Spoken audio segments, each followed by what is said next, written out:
বিসমিল্লাহির রহমানির রহিম। আমি মোহাম্মদ উল আলম ভূঁইয়া পারভেজ, সাবেক চেয়ারম্যান ৩ নং গাংনী ইউনিয়ন পরিষদ কবিরহাট নোয়াখালী।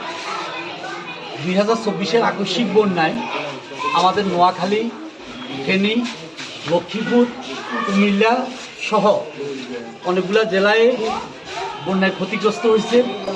গত 4-5 দিন যাবৎ আমাদের এলাকার যুব সমাজ মানব কল্যাণ ফাউন্ডেশন নামের একটা নামকরণ করে ওরা মাঠের ময়দানে সর্বোচ্চ সেবা দিয়ে আসতেছে।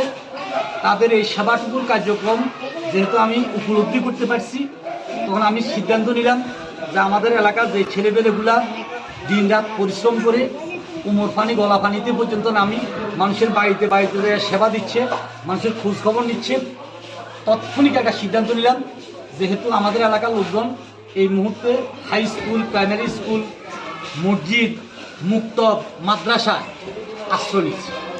যেহেতু বাড়িতে তাদের শোয়ার ব্যবস্থা নাই, খাওয়ার ব্যবস্থা নাই, পাশাপাশি জীবনযাপনের কোনো ব্যবস্থা নাই, যার কারণে তারা আশ্রয়ে আসে উপস্থিত হয়েছে। সার্বিক বিবেচনা করে আমি সিদ্ধান্ত নিয়েছি যাতে করে ন্যূনতম আমার ইউনিয়নের লোকদেরকে একবেলা যাতে খাওয়ার আয়োজন করতে পারে। আমি আমাদের এই লাইভটুকু যারা দেখছেন সবাইকে উদারত আহ্বান জানাবো, আমাদের নতুন প্রজন্ম, ইয়ং জেনারেশন, মানব কল্যাণ ফাউন্ডেশন করে যেই কার্যক্রমটা তারা শুরু করছে, তাদের যে আন্তরিকতা, তাদের যে সততা, তাদের যে নিষ্ঠা, যে ঐক্যবদ্ধ, যে আন্তরিকতা নিয়ে তারা কাজ করতেছে, আপনারা তাদের সাথে যোগাযোগ রাখেন। যদি কোথাও কোনো মানুষের জন্য কোনো সহযোগিতা করার ইচ্ছা থাকে, তাদের হাতে কোনো তহবিল আসলে আমার বিশ্বাস তছরূপ হবে না। কারণ আমার চোখে দেখা এই ছেলেগুলা পরীক্ষিত, তাদের মধ্যে মানুষের সেবা করার মতো মন মানসিকতা আছে।